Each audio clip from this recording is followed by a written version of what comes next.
मित्रों, आज कथा लेकर के आया हूँ। रामायण की यह कथा अयोध्या कांड की है और यह कथा में राजा दशरथ जी की देहांत हो जाती है और गुरु वशिष्ठ जी भरत जी को ननिहाल से बुलाने के संदेश भेजते हैं।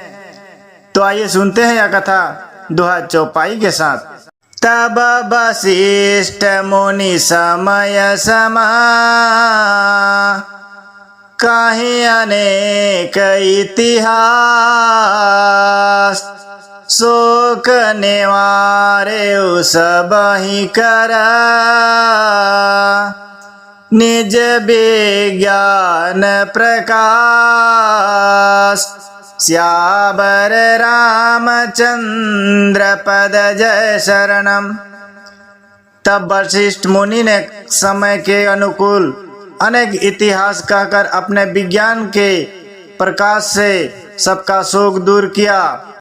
तेल नाम भरि नृप तनु राखा दूत बोलाए बहुरे अस भाषा धावहु बेगी भरत पहि जाओ नृप सुधिक कतहु कहूँ न जाने काहूँ। वशिष्ठ जी ने नाव में तेल भरवा कर राजा के शरीर को उसमें रखवा दिया। फिर दूतों को बुलाकर उनसे ऐसा कहा, तुम लोग जल्दी दौड़कर भरत के पास जाओ। राजा की मृत्यु का समाचार न कहिएगा, न किसी से कहना। इतने कहूँ भरत सन जाई गुरु बुलाए पठाय दो भाई सुनी मुनि आय सुधावन धाये चले बेग बरबाजी ल जाए। जाकर भरत से इतना ही कहना कि दोनों भाइयों को गुरुजी ने बुलावा भेजा है। मुनि की आज्ञा सुनकर धावत दूत दौड़े वे अपने वेग से उत्तम घोड़े को भी ला जाते हुए चले। अनरथ अवध आरंभे जबते कुश गुण हो ही भरत कहूँ तब ते देखहि राखी भयानक सपना जागी करहि कटुकोटि कल्पना। जब से अयोध्या में अनर्थ प्रारंभ हुआ तभी से भरत जी को अपशकुन होने लगे।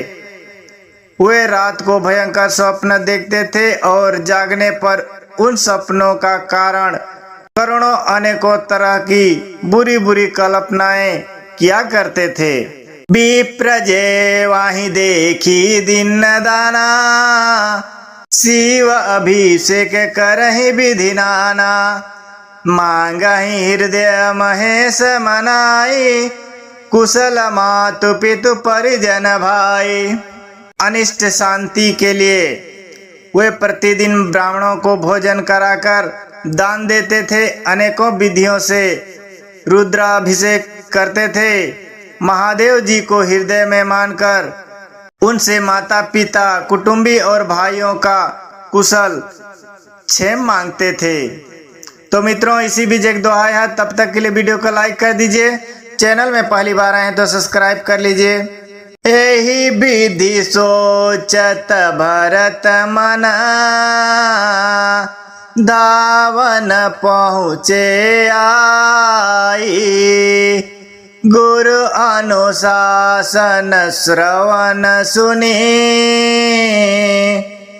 चले गणेश मनाई श्यावर रामचंद्र पद जय शरणम। भरत जी इस प्रकार मन में चिंता कर रहे थे कि दूध आ पहुँचे हैं। गुरुजी की आज्ञा कानों से सुनते गणेश जी को मनाकर चल पड़े।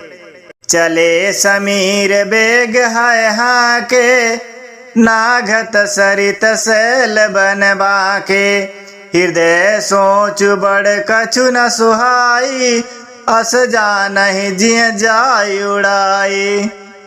हवा के समान बेग वाले घोड़ों को हाँकते हुए विराट नदी पहाड़ तथा जंगलों को लांघते हुए चले। उनके हृदय में बड़ा सोच था, कुछ सुहाता न था। मन में ऐसा सोचते थे कि उड़कर पहुंच जाऊं। एक निमेष बरस समझाई, यही विधि भरत नगर अनुयायी। असगुन हो ही नगर पैठारे, रटहि कुभांति कु खेत करारा। एक एक निमेष वर्ष के समान बीत रहा था। इस प्रकार भरत जी नगर के निकट पहुंचे। नगर में प्रवेश करते समय अपशकुन होने लगे। कौवे बुरी जगह बैठकर बुरी तरह से कांव कांव कर रहे हैं। खरसियार बोला ही प्रतिकूला, सुनी सुनी होई भरत मन सूला। श्रीहत सरसरित बन बागा, नगर विशेषी भयावनु लागा। दाहिने और शिवार विपरीत बोल रहे हैं। यह सुन सुनकर भरत के मन में बड़ी पीड़ा हो रही है। तालाब, नदी, वन, बगीचे सब शोभाहीन हो रहे हैं। नगर बहुत ही भयानक लग रहा है।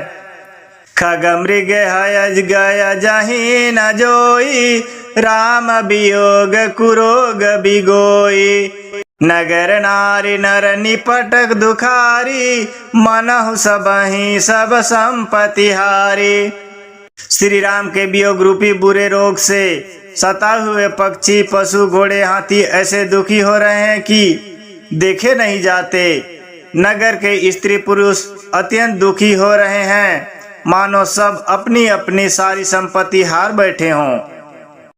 पुर जन मिलहि न कहाहि कछो, गवाहि जो हारे जाहि। भरत कुशल पूछे न सकहि, भय विषाद मन माहि। श्यावर रामचंद्र पद जय शरणम। नगर के लोग मिलते हैं पर कुछ कहते नहीं। गांव से चुपके से जुहार वंदना करके चले जाते हैं। भरत जी भी किसी से कुशल नहीं पूछ सकते, क्योंकि उनके मन में भय और विषाद छा रहा है। तो मित्रों, आज की कथा यहीं पर समाप्त करते हैं। मिलते हैं अगले कथा की ओर। तब तक के लिए हमारे वीडियो पर, हमारे चैनल पर बने रहिए। धन्यवाद। जय श्री राम।